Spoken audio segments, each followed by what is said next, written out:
All right, welcome back. Now it's time for this morning's deep dive. And today's guest is the man who turned hustle into a luxury brand and made 10X a full-blown religion. He's built more empires than most people have excuses, and now he's stacking Bitcoin on top of all of it. From real estate to social media to taking over the blockchain, he's rewriting the rules of wealth in real time. Let's give a big blockchain report welcome to the show to the unstoppable, the unfiltered, the unapologetic Grant Cardone, everybody. Grant, welcome to the show. How are you? Thanks for joining us today. Yeah. Hey, great to be with you guys. Love everything that you're doing over there, and thanks for the intro. Oh, it's a pleasure is all ours, Grant. And we actually had an opportunity to talk not too long ago at the Bitcoin conference in Vegas, and you were blending real estate and Bitcoin into some kind of financial Frankenstein. Tell us, how has that vision evolved since then? Dude, look, I've been buying real estate for, 40 years, since I was 28 years old.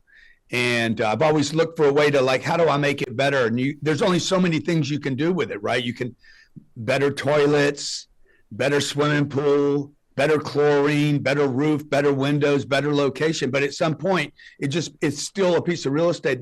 It's very, very difficult to move. And move means lift in price, right? Lift in value. Yeah. And you're always going to be compared to the neighbor next door, to your brother, your sister. And if you're the prettiest of the bunch, well, then that's cool. But some people don't have that luxury. And so in real estate, you're really compared to your neighbor. And so about 13 years ago, I was introduced to Bitcoin. I was given some in Las Vegas for a speaking gig. They gave me 115 Bitcoin for a gig. They didn't have any money. I said, well, if you don't have any money, I'll take this other thing that you have. I didn't know what it was. And so that was a pretty good payday. It's about $15 million today. I still own the Bitcoin. And that's how I was introduced. And so what we did was January this year, I met with Mike Saylor. And I said, Mike, I want to take my real estate portfolio. We have about $5 billion worth of real estate. I'm not a big guy in the space, but I'm big enough to make some noise there. And I said, I want to add Bitcoin to it. How do I do that? And he's like, well, you need a public entity. You need to be a public company to do what I'm doing. And I said, well, I'm not a public company. He's like, well, that's your fucking problem. Literally, that's what he said to me. He's like, well, that's your effing problem. And I'm like, bro, I came here for help. How do I get a public company? He's like, you go public. It'll take you about a year and a half. And I left there in January and said, I don't want to wait until I go public. So I'm going to start doing this now. We've built 12 in 10 months. In 10 months, we built 12 real estate Bitcoin individual funds. And our goal is to take those 12 deals fully funded and bring them to Wall Street either later this year or the first of next year and go public with it. Wow, that is ambitious and incredible. Is there what have you learned as you've been down this process so far? Have there been any interesting speed bumps along the way? Things that you just weren't anticipating? No, well, a couple of things. The legal, dude, going public is so difficult. They make this so unbelievably difficult. It's mind-boggling and very, very expensive. That has to be fixed. But what I've learned is when we did our first deal, we did an $85 million piece of real estate. I bought it for 72. I stole the real estate, and we took the difference between what I paid and what it was worth, and we added Bitcoin. And so we brought it to our audience. I funded the entire thing, brought it to our audience and said, hey, would you guys like to invest with this? And we didn't know if it was going to work or not, frankly. I mean, I'm like, I bought it. I like the idea of something illiquid and something very liquid, something very stable, something volatile. The marketplace freaking ate it up, dude. We raised money 3 times faster than we've ever raised it. We raised money from, what do you think? You think the investors were older or younger? I got to imagine younger. Everybody answers younger. Everybody answers younger. It was older, check sizes were bigger, and the fundraising was faster. And the crazy thing is 80% of the people that funded the project own no Bitcoin. Wow. Older, bigger How checks, come up with and that? they had, say again?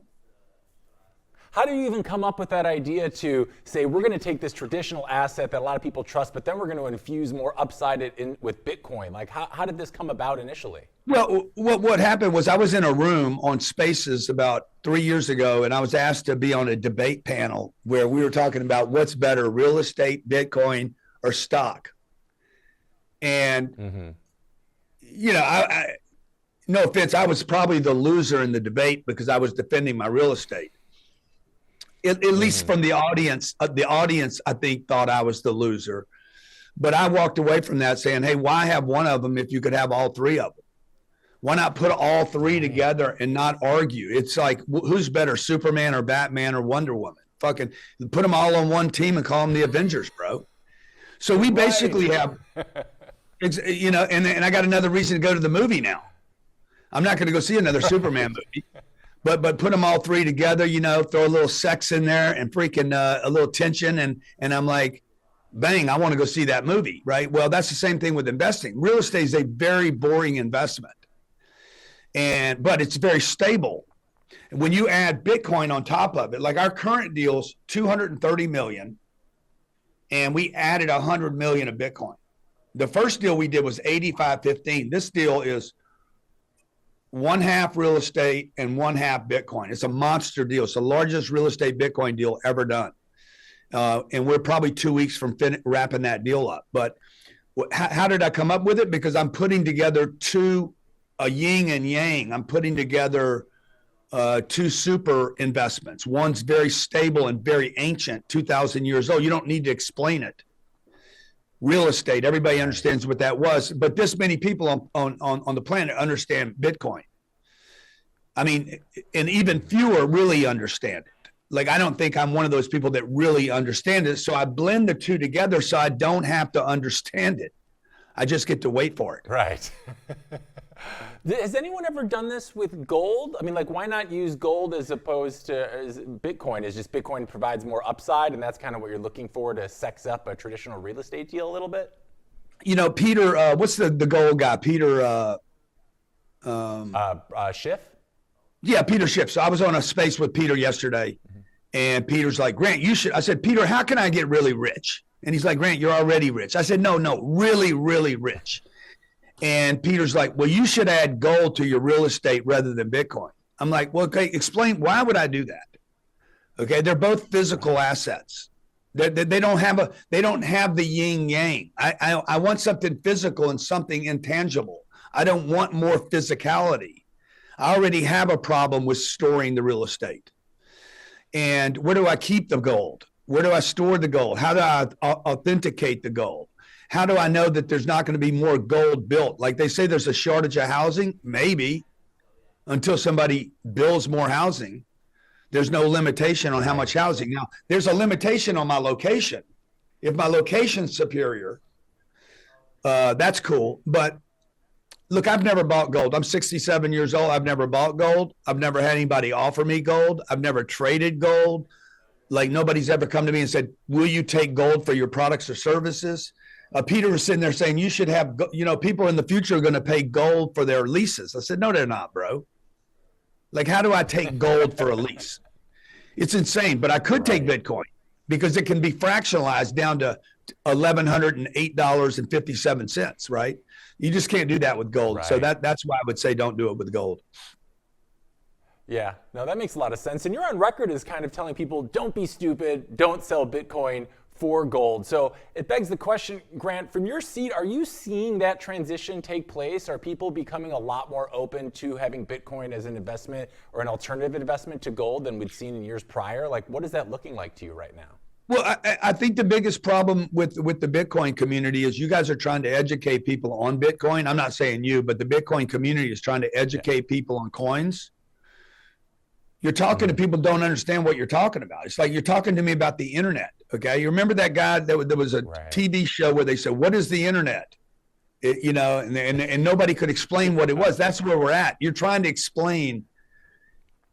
Look, if I have to read the white paper, or if I have to read the Bitcoin standard, if I need to do 100 hours, most people are not going to do 100 hours of research in order to make an investment. And so what we're doing, Right. 99% of population Earth understands what real estate is. They understand that it has great tax write-offs in America.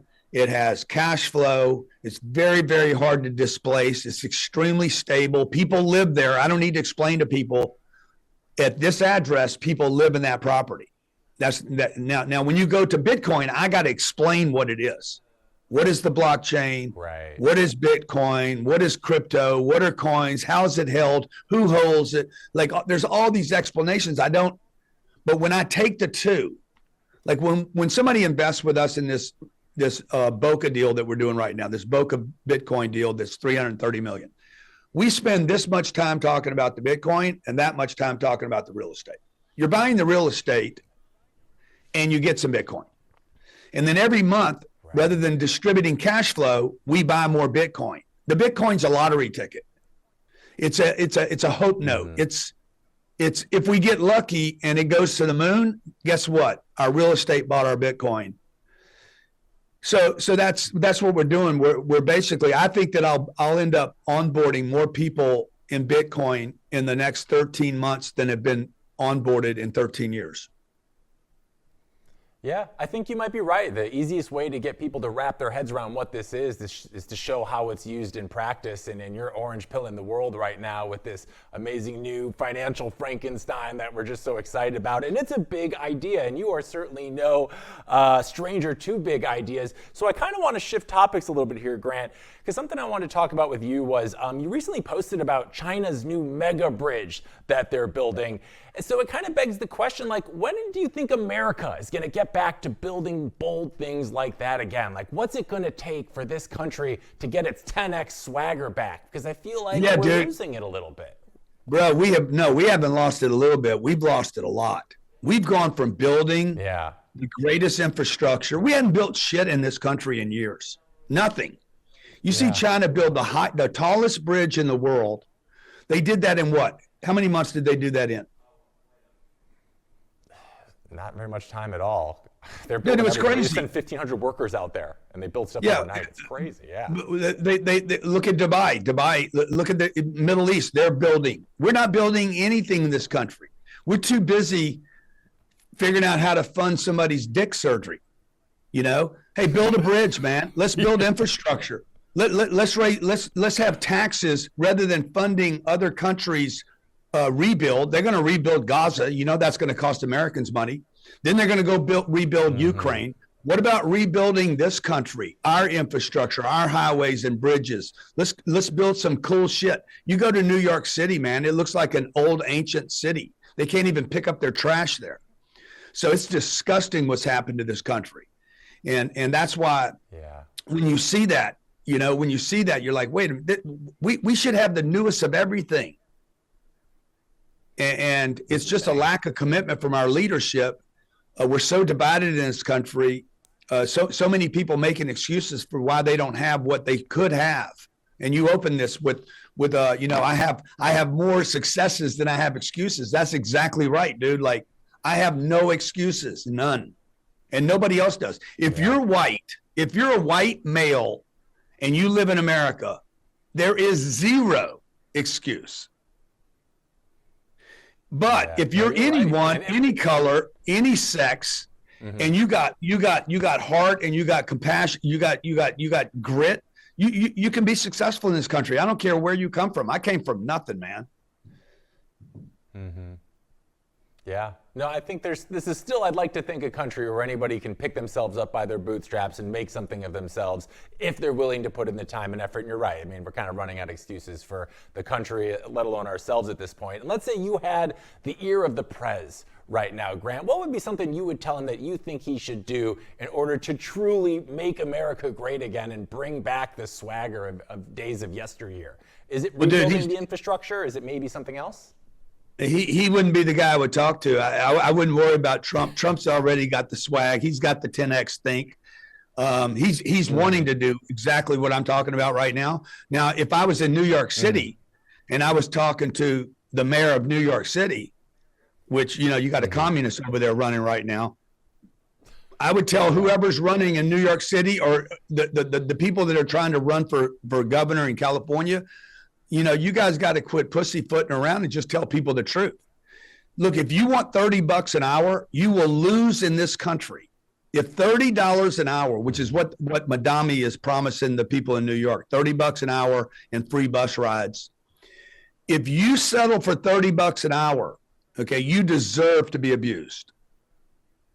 If you think $30 an hour is going to solve your problems and a free bus pass is going to solve your problems, you deserve every problem you have. If I was running for mayor of New York City, I would ttell the people this. We have the greatest city, 8 million strong, the greatest city on planet Earth, the city that never sleeps, the city where if you can make it here, you can make it anywhere. But the moment our government gives you a pass, a handout, we break your will. Okay, we make you a prisoner and a slave. And so if somebody would get over there and just say, look, man, the government cannot fix your problems. You got dreams. You want to do great things. We cannot buy those for you. Okay. The $30, the free weed, the free bus pass, the free this, the free that. It's bullshit. The government cannot fix the people's problem. And if a politician would get in there and say, we have a great city, let's get back to being great again. But that requires 8 million people to get their hustle on, not their free pass on. Yeah, I think you might be onto something there, Grant. And there's a reason that so many people come to you for, business and life advice, which kind of brings us to our next segment here. You and I are going to play a fun little game that we created just for you on the show here, Grant. So let me give you the rules here. It is called Cardone or Cardone. All right, I'm going to throw out some real life money moves, business plays, crypto decisions, things people argue about all the time online. And you tell us if it's a Cardone or a Cardone, and then give us a quick reason why. Sound good? Dude, I love it. Who came up with this? Did you come up with this, or did one of your writers come up with this? It's always a team effort here at the Blockchain Report. Okay, that was very political. That was some political bullshit right there. Yeah, I know, it's a little diplomatic, but that's the world we live in. So, all right, Grant. So here we go. Let's roll the stinger, guys, for Cardone here really quick. We got it. There it is. Dude, this is great. Dude. All right, time. I need that. We'll give it to you after the show. No problem. Happy to lend it over to you. So, first one, Grant. Cardone or Cardone, buying Bitcoin right now, even as we're only about 15 grand away from all-time highs. Cardone or Cardone? What do you think? Cardone. Cardone. Why? Just because I think you'll have some other opportunities. I've had a bid in for 108 for probably 6 weeks, and it hit it Friday, and I bought a bunch of it Friday. So, I wouldn't knee jerk. I would wait if you could. Cardone. Okay. Cardone, we got it. All right, next one. Here we go, Grant. Cardone or Cardone, putting your entire savings into crypto instead of real estate. Well, that's not a Cardone or Cardone. That's an option. That's an option. Okay, well, would you do it? What do you think? Well, crypto rather than real estate? Cardone. Yeah, no, another Cardone. Cardone. Just too much risk, you think? That's why you need that hybrid model that you're pioneering? Yeah, dude, I love the hybrid. You get the best of both worlds. Why have one thing when you can have both? Have your cake and your pie and eat them both. I was dating a chick once, and she's like, I said, look, I want to date you, but I need to date other people. And she's like, you want your cake and you want to eat it too. I said, that's what cake is for. Oh, man, I might have to borrow that one. That's a good line. I usually get met with a lot less receptive things when I propose that, but that's okay. All right, moving on, Grant. Cardone. Oh, go ahead. You need choices. Yeah, choices, baby. That's what America's all about. All right, next one. Cardone or Cardone, buying a house right now with interest rates still through the roof. Cardone, bro. Goddamn, we hadn't had a Cardone yet, dude. Definitely Cardone. Don't buy a house, period, ever under any interest rate situation. Perfect. Love it. Moving on. Cardone or Cardone, using other people's money to start your first business. Yeah, that's another Cardone, bro. I don't think I would do that. I don't. Now, if it was your third or fourth business and you knew it was going to work and you knew how to manage money, look, managing other people's money is that is a very risky thing for the manager to do. Like you better know how to manage your own money before you manage somebody else's. Okay, next one. Cardone or Cardone, leave your job to start a brand new business, but you have 6 months of savings? God dang, dude. I mean, I wouldn't start my own company. I would go buy a business. So that's a half Cardone, half Cardone. I would not go start a new company. I would go buy an existing business for no money. I would go buy a current business and get paid to buy that business. So tell me, how would that work really quick in practice for those wondering out there? Because this is a question people have. Yeah, I would come to you. Your business is for sale, or you've been in that business for 20 years. Sales have been flat for the last 5 or 6 years. You're done. You're worn out. I would basically say, look, I'll pay you X dollars. What do you want for it? But I would pay out of the earned revenue of the company going forward, and not really pay any money. I would get paid to do that deal. And there's 32 million small businesses in America. A third of them are for sale right now. People are tired. They're worn out, bro. They don't know how to market. They're not going to be able to compete against AI. They can't change with the times. They can't even keep up with social media. Yeah, I mean, we're experiencing like the greatest wealth transfer in history right now. All these boomer businesses are looking to change hands, so unprecedented times for sure. All right, 2 more. Grant, Cardone or Cardone paying extra for front row seats at a motivational conference? 100%, dude. Cardone. Always get the best seats in the house. Why is it better? It doesn't matter whether it's a church, a baseball game. Buy the best seats in the house, bro, because everybody's going to wonder, who's that dude? God, be in the best seats in the house. Do not take second best seats. Take the best seats in the house. You'll never regret it. Love it. Cardone, the good seats. All right, last one. Here we go, Grant. Cardone or Cardone posting motivational videos of yourself every morning before 7 a.m. What do you think? Well, you know, I would highly recommend you don't do that. I feel like there's a lot of gurus out there that are telling us to. The reason I would recommend you not do that is because most people can't do that every day. Yeah, that's true. It takes a lot of self-discipline, but maybe that is kind of do what other people can't, right? There's something to be said for that, maybe, but it's just, you know, if you promise the world to do something every day and then don't do it, which most people won't be able to do it, it's very difficult. You know, I've had a lot of people rag on me, you know, bro, you're doing something every day. I'm like, yeah. And, like very, very difficult to do something every day. Discipline is the greatest vitamin in the world. Yeah, well put. All right, one more, because I wanted to ask you this last one. Cardone or Cardone, listening to financial advice from anyone who isn't richer than you? Oh, definitely a Cardone. Cardone, yeah.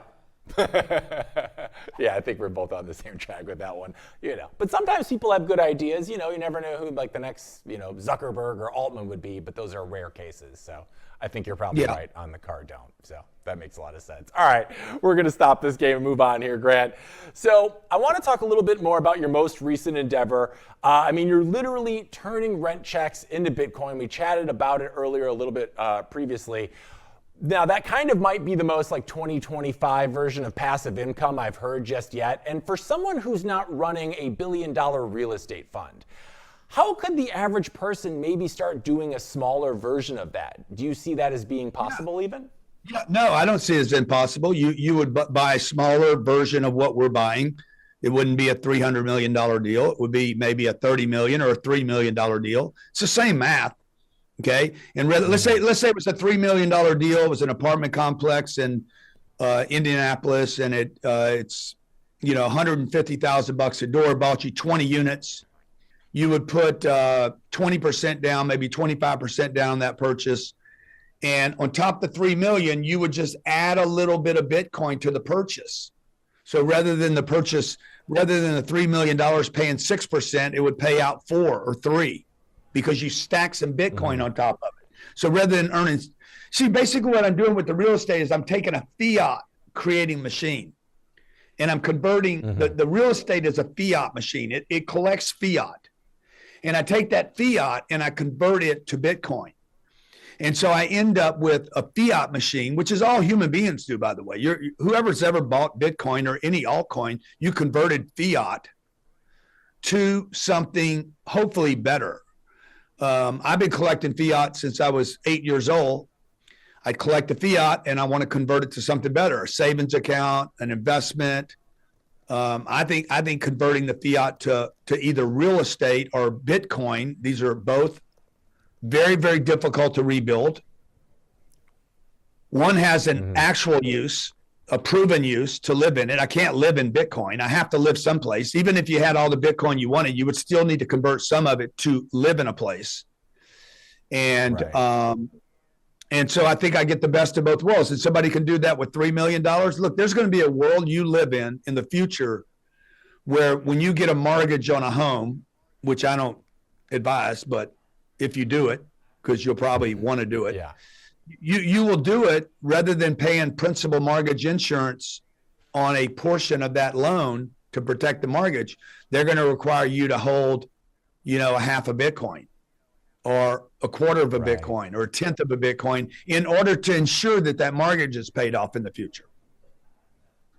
Yeah, okay, that makes sense. And Grant, when you initially told me back when I saw you in Vegas about your recent endeavor of fusing Bitcoin and real estate, I was initially a little surprised because I've seen in the past you've always kind of preached cash flow over everything, but Bitcoin doesn't really cash flow. It just sits there and kind of accrues value over time.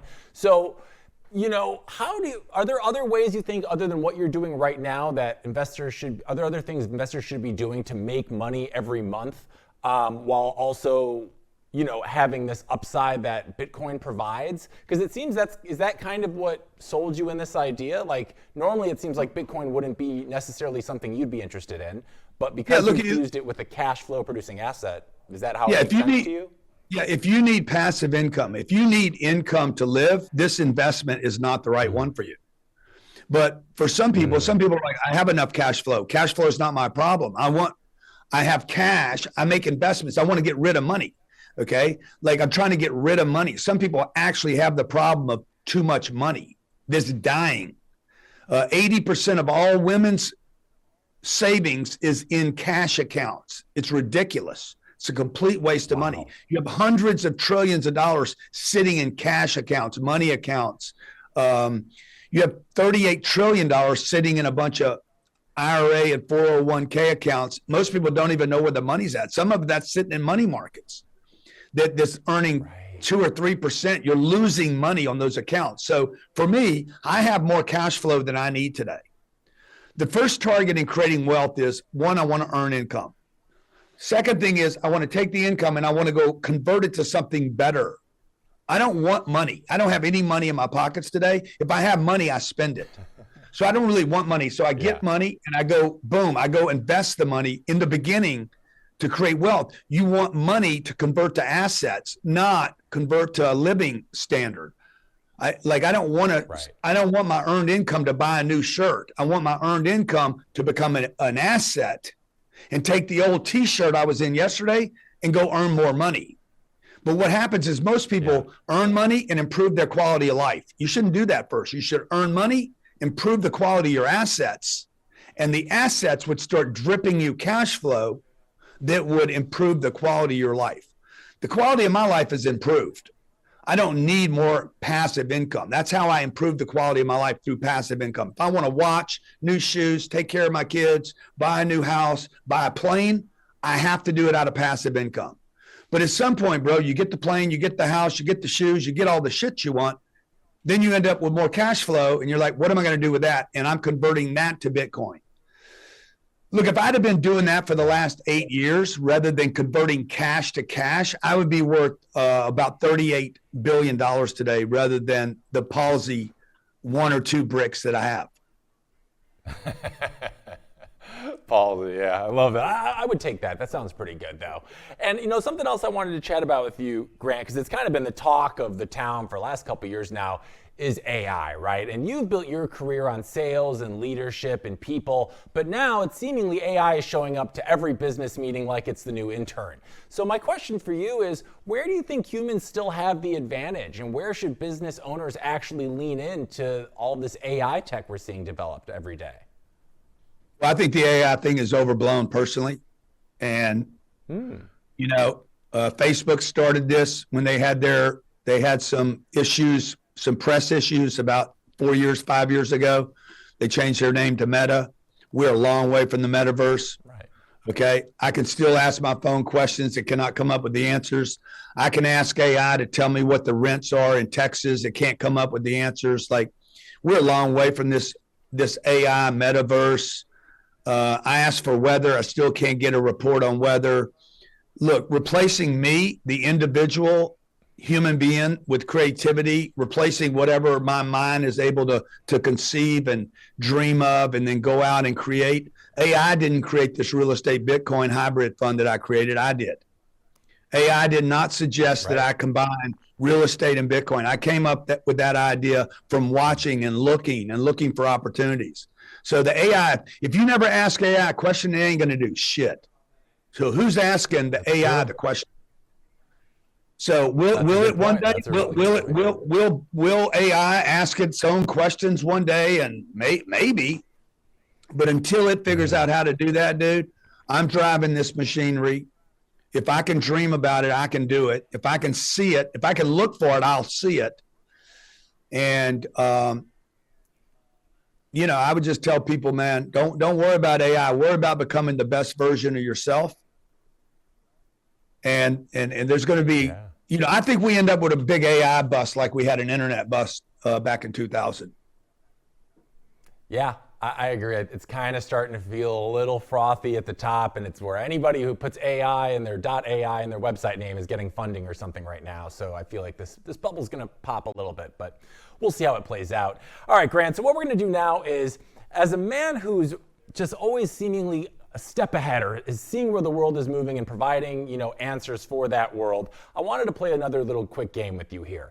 A big part of, I think, as you mentioned earlier, people wrapping their heads around Bitcoin is they don't really know where to begin. There's a lot to learn and they're confused. And a big part of that, I think, is something, you probably are familiar with called unit bias, right? And people don't know how to view the world in Bitcoin. How much do things cost in Bitcoin? It seems kind of like a foreign thing to a lot of us right now. So what I developed here at the show is we developed a new game called The Price is Satoshi. Okay, this is the only game where you and I are going to try and prove who's worse at converting dollars to Bitcoin for everyday items, okay? So we'll be guessing the price of items in Satoshis and then see how we do.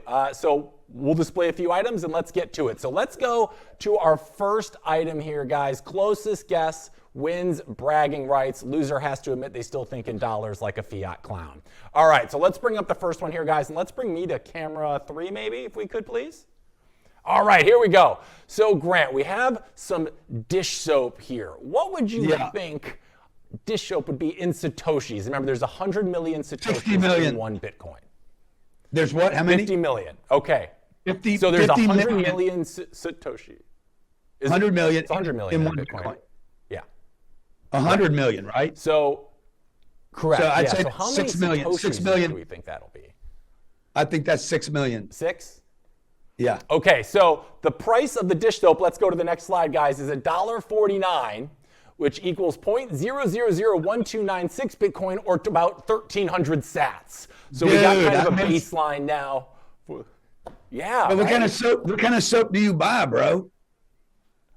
I don't know. I just picked the most basic dishwasher soap. I don't know. It's whatever the Amazon. Yeah, I haven't bought dish soap in a long time. Dish soap. We're gonna get some items that I think you're gonna have a better idea of the price here as we go along. So let's bring up our next one here, gang.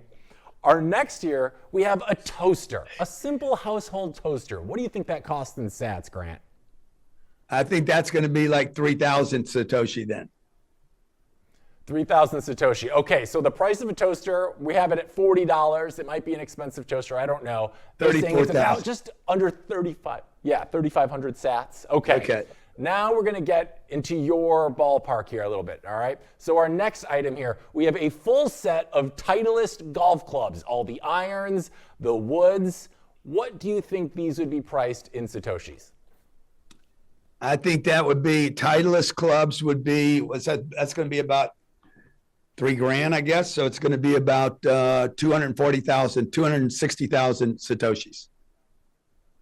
All right, let's bring it up here. You were pretty close on the price. I have these at about $2,500, which equals $2 million. a little under 20. What am I doing wrong here, dude? That's the thing. Nobody thinks about the world like this. This is hard. So this is like one of the big challenges we need for adoption, right? Like, how do we get people to think this way? Moving on. These next ones are fun. Here we go.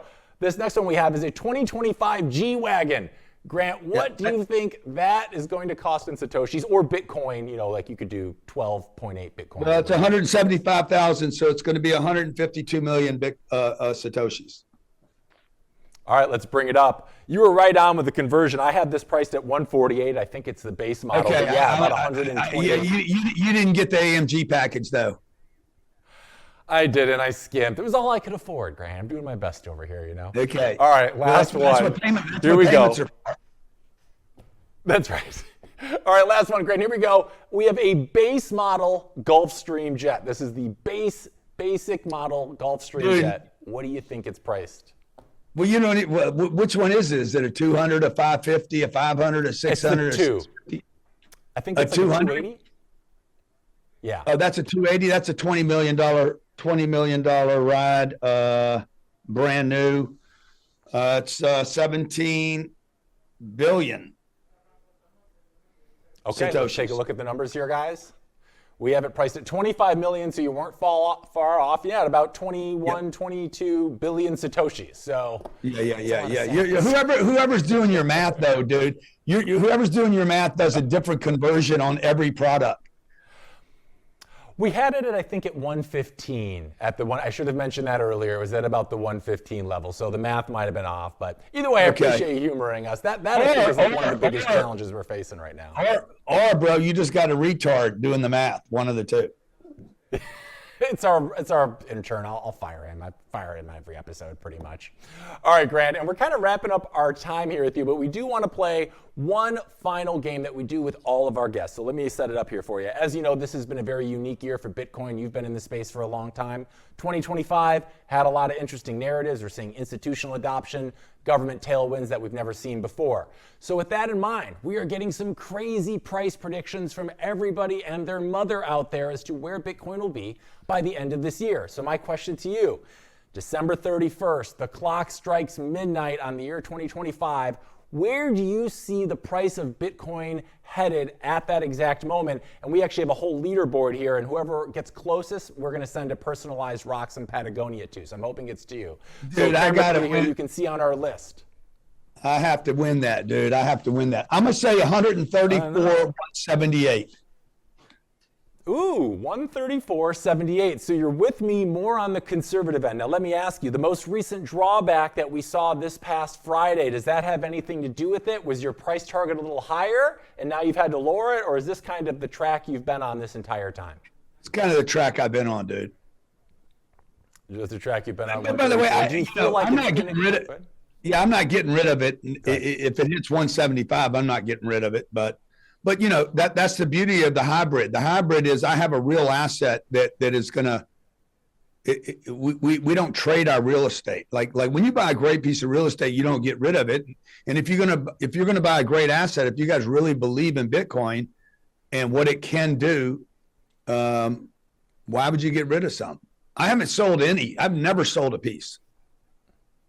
Yeah. I mean, that's usually a good strategy with Bitcoin. I think when we reached 126, we had a quick moment of time where it was like 99.76% of all Bitcoin holders ever were in the green. So if you hold it for a long enough time, you're always going to be in good shape, at least. Yeah. What's the lowest number on the board there?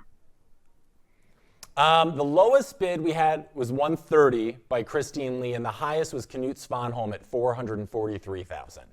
Oh, so, wow, that dude's definitely gone.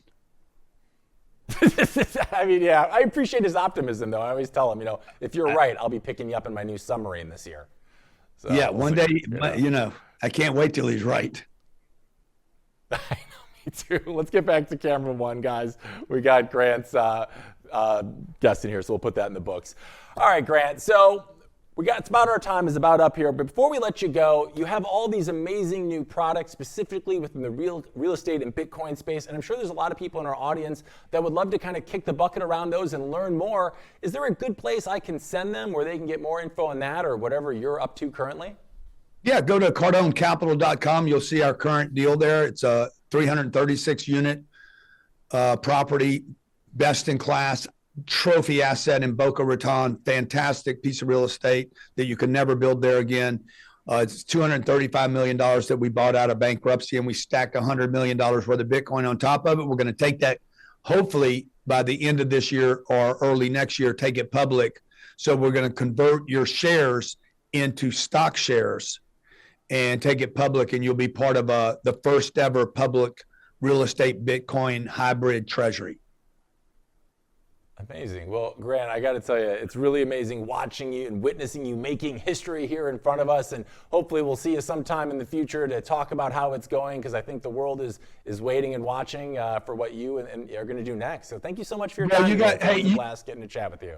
Yeah, you got mad skills, bro. The people don't know how hard it is to do a show like you do. So well done, and just really appreciate you and your audience.